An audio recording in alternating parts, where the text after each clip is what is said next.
Hi there, this is David, and welcome to our review of the beta demo of Dreamed Away, to be released for the PC, Switch, and Xbox systems later on this year. I've seen and played some pretty cool games on the indie scene lately, especially in this past year or so.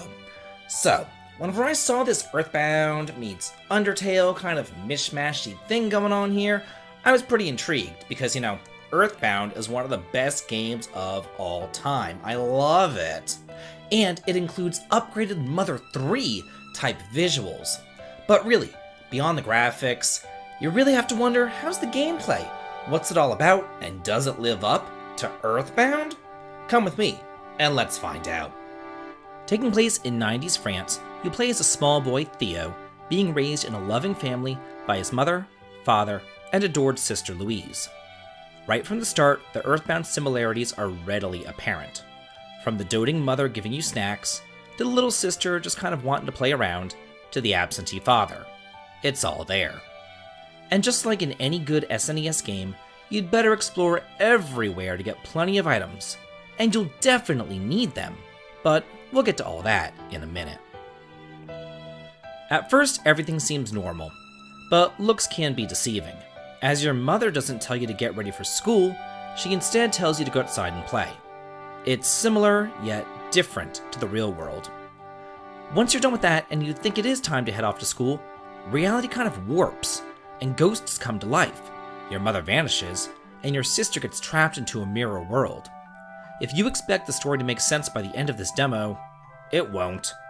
Just when you think that you know where you're headed, the game throws you a curveball, and you're sent out on your tail. There are three main regions that you explore: the immediate vicinity in front of your home, a dark teleportation maze straight from the bowels of hell, and the train station afterwards. Unfortunately, the bulk of your time will be spent in that dark teleportation maze, which I'm really not a fan of, and I hated every second of my life in there. You know how first dungeons in RPGs are kind of like a primer? Something to get your feet wet? And how there's always like a home base that you can go back to rest up, grind if need be, or buy items? Well, not here. This place is like getting thrown into the Cave of Roan for the very first dungeon. Though you do gather up some money, there's no shops to spend it in, there's no equipment to upgrade, and no items to buy. Everything that you get is either given to you, dropped, or found, so you'd better explore thoroughly. Unfortunately, you're stuck in this maze after about the first 10 minutes, and if you take the wrong path, you're sent back to the start. Think like the Castle of Ordeals, the Cave to the Necrogrond, or the aforementioned Cave to Roan, and you'll know what I'm talking about. Along the way, there will be puzzles to solve, blocks to push, buttons to press, and spikes to lower, but there's nothing too complex. The challenge really lies in the battle system, and that's where the Undertale influence is too. Encounters occur on-screen, and enemy HP is showed also on-screen. There are two main enemies that you're going to be encountering here, the ghosts and the floating eyeballs, each of whom have two different attacks.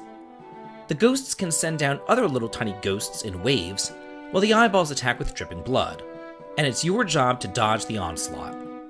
Both of them also kind of utilize a kind of button-pressing minigame where you have to hit the correct directional button over the target, and then they pretty much alternate between the two different attacks. Whenever you attack, you need to time your hit and then hit the A button over the indicator, and if you hit the middle just right, you'll initiate a combo. And you can do this combo up to 3 times to deal tons of damage. It's a pretty cool and intuitive battle system all told. That being said, I do think that it's odd that the ghost enemy at the beginning of the maze will have an entirely different moveset from the exact same ghost enemy at the end of the maze. They should have just been 2 different enemies.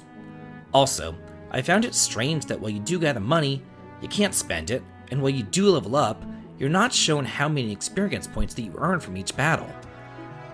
By the end of this shithole maze, you'll face a boss who is much harder than the previous mobs, and truth be told, I died to her the first time around.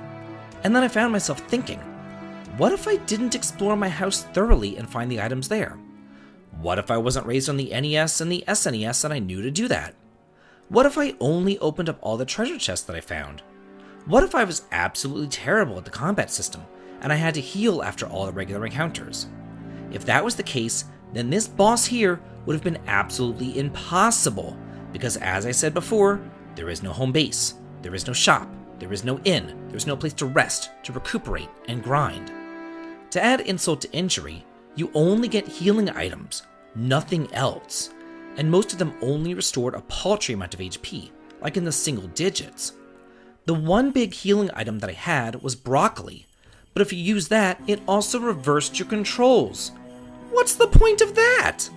Because how you had to kind of like dodge the attacks, and you had to do that directional button thing, using the broccoli and having your controls reversed is like instant death. Believe me, no amount of HP restored is worth that. So after I got my controls reversed, I tried to eat another piece of broccoli to kind of like reverse it back, but it doesn't work that way. So of course I died. I tried the second time around, not eating the broccoli, and I narrowly defeated her. It was during this time in the battle that I thought to myself, also, why am I here? Why is this the first dungeon? Why did they choose such a hellacious, dark, mazy, repeating place as the dungeon to show off in the demo?